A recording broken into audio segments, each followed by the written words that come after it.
Hey, what's up, guys? In this video, I'm going to be doing just a general overview of the Webinar Ignition plugin. At this point, you should have it already installed and you've activated your license, and you should see it right here on the left-hand side of the WordPress navigation.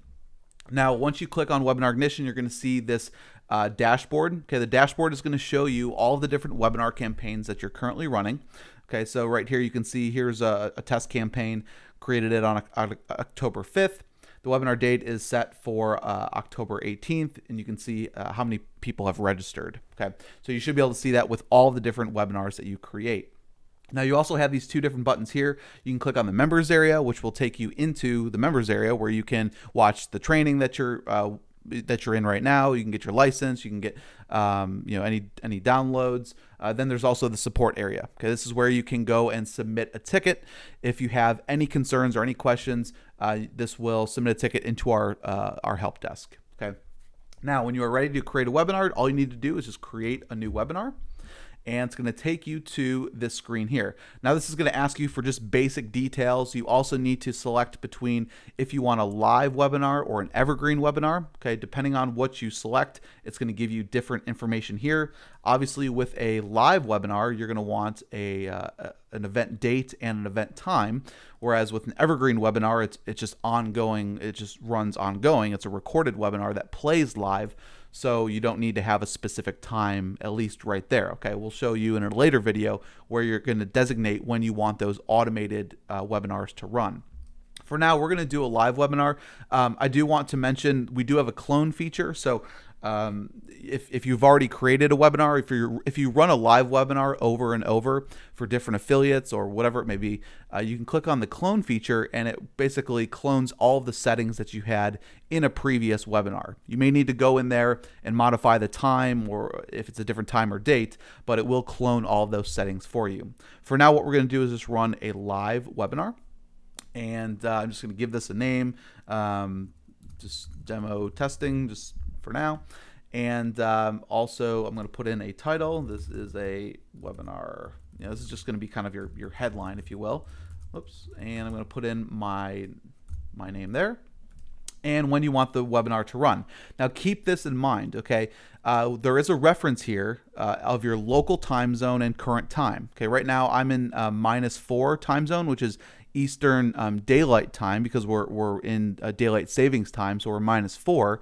If we weren't in daylight savings time, we would be in -5. Okay, and then it also shows the local time. So right now I'm shooting this at 11:46 a.m. Okay, now it should automatically select your time zone, your local time zone. If for whatever reason you don't want it to be in that time zone, just click the drop down and select the time zone that you want. Okay, now also keep in mind of daylight savings time. Like I said, I'm in -4 right now, but normally I'm in -5 when we're not in daylight savings. Okay, so for now, I'm going to have this run at 8 p.m. Eastern daylight savings. Okay, so that is all set. I'm going to have this run on, say, Thursday the 10th. I'm going to do my live webinar, and I'm going to click on create a new webinar. Okay, so now it's going to take you to the main campaign dashboard for this particular webinar. Okay, there's a few things happening here. Okay, the first thing is this is going to be the live webinar URL. Okay, so this is where people will go when they're ready, or when your webinar is live. Okay, we also have this master switch. Depending on where you have this toggled, this link here will redirect to either the countdown page, the live page, the replay page, or the closed page, depending on where you are in your sequence. Now, keep this in mind. On the master switch, it automatically will switch over to live, okay, based on your countdown. Okay, so it's going to count down to 0 meaning your webinar is going to be live. So I have my webinar set for 8 p.m. on the 10th. Okay, if I go to this countdown page, okay, it's counting down 3 days, 8 hours, 10 minutes, and 30 seconds now. Once this reaches 0, it's automatically going to switch over to live. Okay. Now, once you are done with your live webinar, now a webinar could run 30 minutes, it could run 3 hours. We don't know. So once you're done with your live webinar, you're going to want to switch it over to replay. Okay, so that's the only thing that you need to do manually, and then hit save and update. Okay, now when you're doing your your webinar replay, there is a setting in here for when you want this countdown to expire. Okay, so say that I ran the webinar on the 10th, and I'm going to have the replay run for 3 days, the 11th, 12th, and 13th. So I want it to close on the 13th, and I'm going to click Save and Update. And so then when you go back, your replay page, now it's saying 5 days, 12 hours, 9 minutes, 39 seconds because the webinar is not for a few days. Okay, so you need to switch that manually, and then Webinar Ignition will automatically know based on when you want to close out your replay that it'll automatically go to closed. Okay, for whatever reason you want to override any of this stuff, all you need to do, so say you want to close early, I can just click on close, click on save. Okay, so as you can see, I clicked on that live webinar link and it says this webinar is over because I have it toggled to close. Okay, so that is what the webinar master switch does. Okay, so again, just to reiterate, it'll automatically go from countdown to live. Once you're done with your webinar, you're going to want to switch it to replay manually. Okay, and then once it's on replay, depending on when or how long you keep the replay open, it'll automatically close it for you. Okay.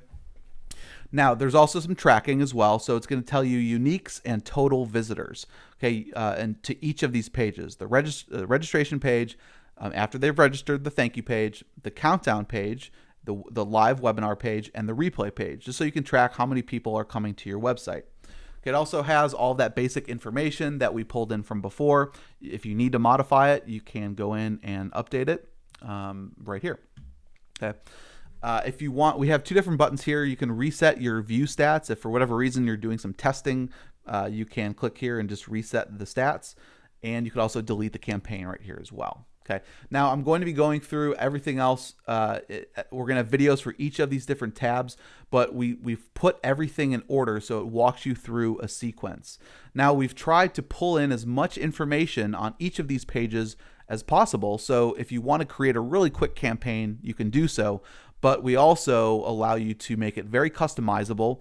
All of the colors, all of the text on the page can be customized. So it's very, very powerful, but we try to make it as simple as possible for you if you don't want to customize anything. Okay, there are a few things that you're obviously going to have to customize on each of these pages, and we'll go through that in each of the different videos, but it's going to walk you through, what design template you want to use. And keep this in mind that we're constantly updating this plugin, so we may have additional templates or there may be additional fields that you need to fill out based on new features that we may add.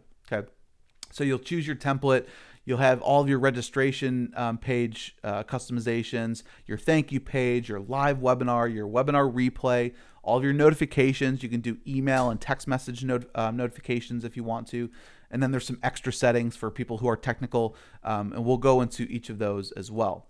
I'm also going to be shooting a video for the live console. Okay, this is a really big feature. This is where this live console is going to be the area where you go to manage your live webinar. It's going to show you how many people are on the call, and this is where you go to manage your Q&A. And there's lots of other features inside of the live console. So the next video is going to be all about the live console. So just wanted to give you the lay of the land so you understand how this works. There is a lot going on in the background. There's a lot happening in terms of what can be customized, but I wanted to make everything clear in terms of how this master switch works and putting in just your basic information. So that's it for this video. I'll see you guys in the next one.